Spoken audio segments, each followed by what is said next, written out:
Hello everyone, मैं आप सभी को बहुत बहुत स्वागत करता हूँ अपने यूट्यूब चैनल पे, जहाँ मैं आप सभी को आज बताऊंगा हिंदी का इंपॉर्टेंट क्वेश्चन। ठीक है, तो उससे पहले हम लोग को क्या करना है, एग्जाम में हर एग्जाम में आपको क्या करना है, टाइम का मैनेजमेंट देखना है कि हमें किस क्वेश्चन को कितना समय देना है। ठीक है ना, कहीं ऐसा ना हो कि किसी क्वेश्चन को अच्छे से लिखने के चक्कर में आपका दूसरा कोई क्वेश्चन छूट जाए। अगर कोई क्वेश्चन 2 नंबर का है तो आप उसको 2 नंबर का ही लिखिए, 5 नंबर का है तो 5 नंबर का ही लिखिए, एक्स्ट्रा लिख के आप अपने दूसरे क्वेश्चन का भी टाइम क्या करेंगे, बर्बाद कर देंगे। तो आपको पहले इस चीज का ध्यान देना है, टाइम मैनेजमेंट क्या करना है। दूसरी चीज क्या है, घबराना नहीं है, आपको दिमाग में फालतू नहीं सोचना है कैसा क्या एग्जाम आएगा। क्या फ्रेश माइंड आपके बुक के अंदर से आएगा, आपने जो पढ़ा है वहीं से आएगा, उसके बाहर से नहीं आने वाला है। घबराने से आपका पेपर खराब हो सकता है, आपको याद रही चीजें भी भूल सकते हैं, क्योंकि आपके घबराने से क्वेश्चन आसान नहीं हो जाएगा और हार्ड भी नहीं हो जाएगा। ठीक है, खुद पर भरोसा रखना है कि मैं क्वेश्चन कर लूंगा या कर लूंगी। किसी को भी ये नहीं सोचना है कि कैसे करूंगी क्या करूंगा, ऐसा करके कुछ भी नहीं सोचना है। जाना है एग्जाम में और फ्रेश माइंड से आपको अपने पेपर को देखना है और कॉपी पे राइटिंग का सबसे चीज आपको क्या करना है, राइटिंग। ठीक है ना, आपको अपनी राइटिंग पे विशेष ध्यान देना है कि आपकी राइटिंग अच्छी होनी चाहिए और आप एग्जामिनर को बहकाएं नहीं। जो सही है आप उसी को लिख के सामने से पढ़ लीजिए, कोई दिक्कत नहीं है। राइटिंग पर विशेष ध्यान दीजिएगा और दिमाग को फ्रेश रखिएगा। आपके दिमाग में दूसरे लोगों की बातें नहीं आनी चाहिए, बगल से कोई कुछ पूछ रहा है, कुछ बता रहा है, उससे नहीं ध्यान देना है। आपको अपने कॉपी अपने पेपर से मतलब रखना है और उसके बाद क्या करना है, ये सोच लेना है आज शाम को रात को सोते समय कि आंधी तूफान भवंडर भी, क्या आंधी तूफान भवंडर भी घबराकर हमसे भागेंगे, पर्वत भी नतमस्तक होकर आशीष हमी से मांगेंगे, आशीष हमी से मांगेंगे। जब ठान लिया रण जीतेंगे तो दिन रात की चिंता कौन करे, फिर पेपर की औकात ही क्या, हम धूल चटाकर मानेंगे, हम धूल चटाकर मानेंगे। आइए देखते हैं question number first. Question number first में मैं आपको क्या करूंगा कि सारणी बना के आपको शुक्ल युग शुक्लोत्तर युग के लेखक, उनकी कृति और उनकी विधा के बारे में, फिर तद्भव तत्सम के बारे में, पर्यायवाची क्या है, समास के बारे में आपको इस वीडियो में एक्सप्लेन करने वाला हूँ। ठीक है, मैं देखते हैं क्लास 10 के हिंदी का वेरी इंपॉर्टेंट क्वेश्चन। ठीक है ना, तो पहले हम लोग देखेंगे क्या कि लेखक, उनकी कृति और उनकी विधा कौन सी है। तो ठीक है, आइए देखते हैं। जो पहला नंबर है वो क्या है, आचार्य रामचंद्र शुक्ल। तो ये कौन जुड़ा है, इसमें शुक्ल जुड़ा हुआ है, तो ये समझ जाए कि कौन सा युग था, शुक्ल युग था। कौन सा युग था, शुक्ल युग की बात है, क्योंकि आचार्य रामचंद्र शुक्ल के साथ ही गुलाब राय, प्रेमचंद, चतुर्सेन शास्त्री जी थे। ठीक है, बाकी सब भी थे।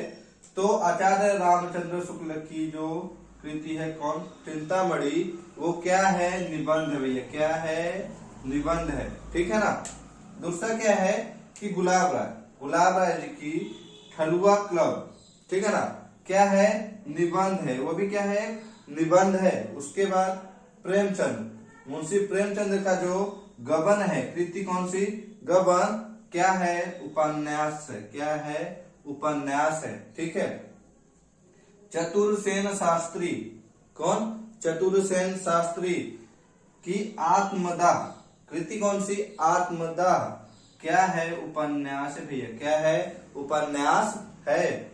उसके बाद आते हैं जयशंकर प्रसाद। जयशंकर प्रसाद का कृति कौन, पुरस्कार। क्या कृति, पुरस्कार। क्या है भैया, कहानी। क्या है, कहानी है।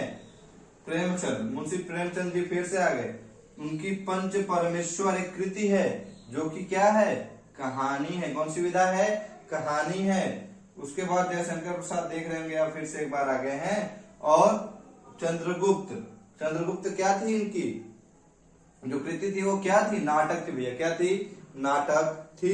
उसके बाद हरे कृष्ण प्रेमी जी आए और प्रतिशोध, क्या, प्रतिशोध कृति थी इनकी, और जो कि क्या था, एक नाटक है। ठीक है ना, आप सब इसका एक स्क्रीनशॉट ले लीजिए और आपके लिए वेरी इंपॉर्टेंट होने वाला है हिंदी के एग्जाम में। ठीक है ना, तो आप इसका एक स्क्रीनशॉट लीजिए।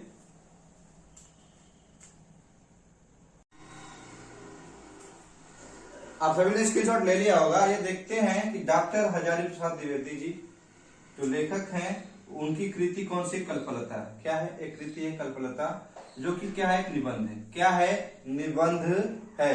इससे पहले आपको मैं बताता हूं कि ये जो लेखक है ना, ये लेखक जो है वो शुक्लोत्तर, किसके? शुक्लोत्तर युग के लेखक हैं। ठीक है, शुक्लोत्तर युग कह सकते हैं, जो कि जितने भी लोग हैं ये सब किस में आते हैं? शुक्लोत्तर युग में आते हैं। और उसके बाद है दूसरा, देखते हैं जैनेन्द्र कुमार जी। कौन? जैनेन्द्र कुमार।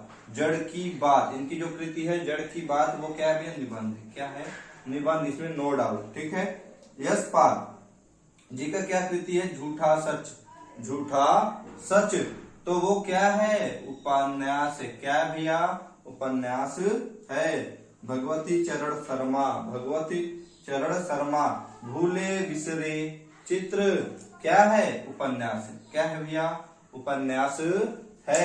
आप सबको एक ही टॉपिक से, ये जो टॉपिक है शुक्लोत्तर युग के जो लेखक की कृति है, इससे आपके ढेर सारे क्वेश्चन तैयार होने वाले हैं, इसलिए आप इस वीडियो को स्किप नहीं करिएगा। देखते हैं इलाचंद्र। कौन भैया? इलाचंद्र की आहुति। ये कृति कौन है? आहुति, जो कि क्या है? कहानी है, इसमें नो डाउट। राजेंद्र यादव जी हैं, जिनकी कृति क्या है? प्रतीक्षा। क्या है? प्रतीक्षा। और ये विधा कौन सी है? कहानी। क्या है?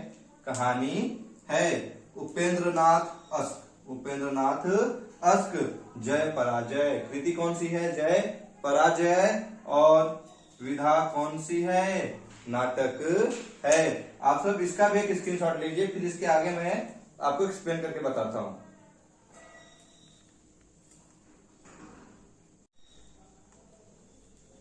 आप सभी ने तो स्क्रीनशॉट ले लिया होगा। आइए अब देखते हैं कि कुछ ऑब्जेक्टिव क्वेश्चंस हैं। शताब्दी में, ठीक है ना, शताब्दी में कौन सा समास है? तो इसमें कौन सा समास है भैया? द्विगु समास। कौन सा? द्विगु समास है। शताब्दी मतलब अंक की बात आ रही। त्रिवेणी में कौन सा समास है? तो जैसे इसमें शताब्दी था तो 100 की बात हो रही थी, इसमें 3 की बात हो रही है, तो इसमें भी कौन सा समास है भैया? द्विगु समास है। दशानंद का समास विग्रह है। ठीक है, तो दशानंद जो है इसमें 10 है मुख जिसके, ऐसा करके है। तो आप तब भी सोचेंगे कि अब तो इसमें भी द्विगु समास होगा, तो याद रखिएगा कि बहुव्रीहि समास जो है ना, बहुव्रीहि और द्विगु समास, अगर ये दोनों है ऑप्शन में तो आपको बहुव्रीहि को पहले चूज करना है। ठीक है ना। उसके बाद अगर बहुव्रीहि नहीं दिया है तब आपको द्विगु को चूज कर लेना है। तो दशानंद का समास विग्रह है। 10 है मुख जिसके, अर्थात रावण। ठीक है ना। आप लोग इसका एक स्क्रीनशॉट लीजिए, फिर इसके आगे का भी क्वेश्चन मैं बताता हूं।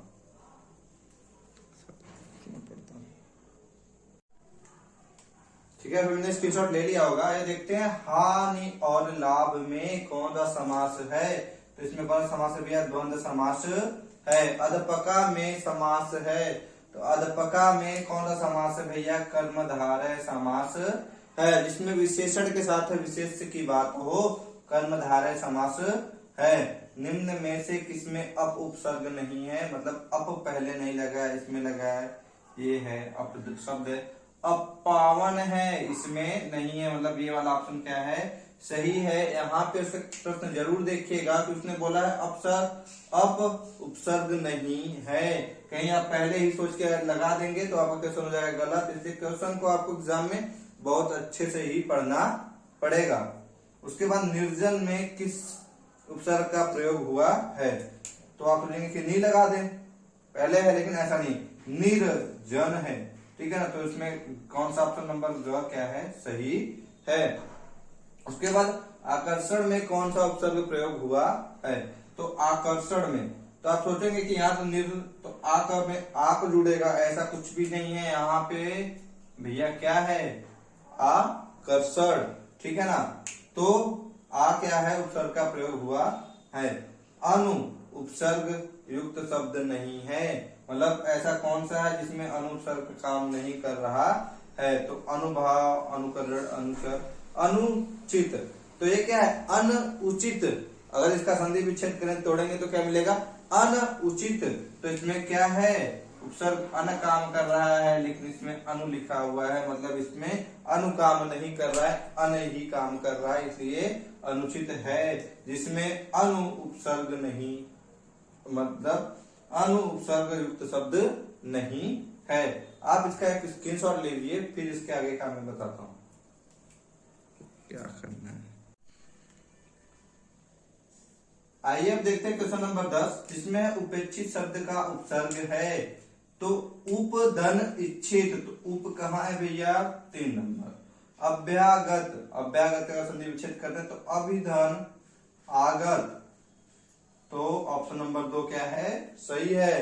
पर्यावरण में उपसर्ग है तो पर्यावरण का संधि विच्छेद करते हैं तो परिधन आवरण होता है। उसके बाद अग्नि का पर्यायवाची देखेंगे ना, पर्यायवाची अग्नि का पर्यायवाची आग होता है, तो आप क्या करेंगे? आगे भी लगा दिए पहले। आगे तो देखिए पावक अनल भी है, तो मतलब उपयुक्त सभी है। क्रोध का पर्यायवाची है कुपित प्रेमिष्या द्वेष, तो क्रोध को हम लोग कुपित कह सकते हैं, कुपित लगाना है आपको। पक्षी का पर्यायवाची आप खग देखेंगे लगा देंगे, लेकिन विहग, खग और बीज तीनों का मतलब होता है पक्षी, तो इसका ऑप्शन नंबर क्या है? घ क्या है? सही है।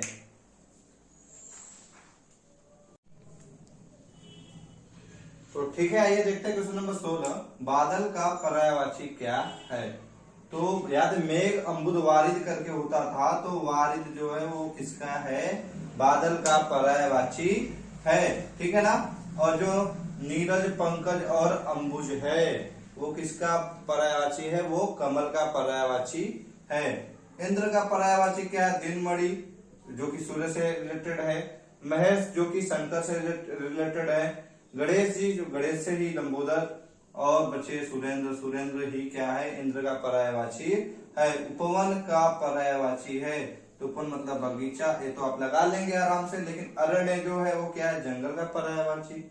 देवेश जो है वो किसका पर्यायवाची? इंद्र का। और विटप जो है, विटप वो किसका है? वृक्ष का पर्यायवाची है।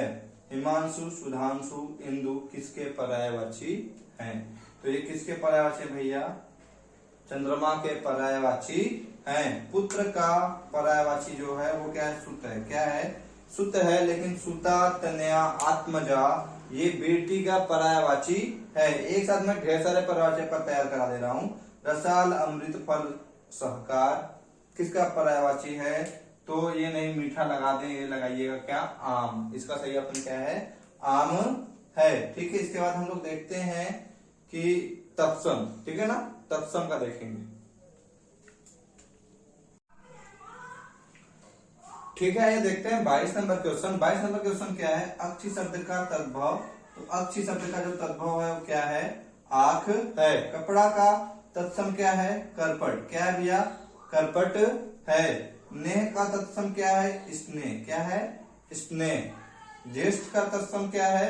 ज्येष्ठ, ठ वाला ना, ट वाला नहीं। पत्थर का तत्सम है प्रस्तर। क्या भैया? प्रस्तर है। पंछी का तत्सम है, पंछी का ये पक्षी है ना, ये नहीं लगाना है, इसमें ध्यान दीजिएगा। आंसू का तत्सम है अश्रु। ठीक है, इसी तरीके से 28 क्वेश्चन हुआ। उसके बाद ऐसे मैंने लिख दिया भाव का वाष्प, भौरा का भ्रमर, सौ का सत, मुखिया का मुख्य या प्रमुख आप दोनों लगा सकते हैं। अंगीठी का क्या होगा? अंगिष्ठिका। क्या? अंगिष्ठिका होगा। ठीक है ना। इस तरीके से मैंने 28 क्वेश्चन क्या कर दिया? कंप्लीट करा दिए हैं। आपको इसको बार बार देख के रिवीजन करना है, इसके बाहर से क्वेश्चन नहीं आएगा मेरे हिसाब से। आप इसको एक बार अच्छे से देखिएगा। आपका वीडियो देखने के लिए बहुत बहुत धन्यवाद।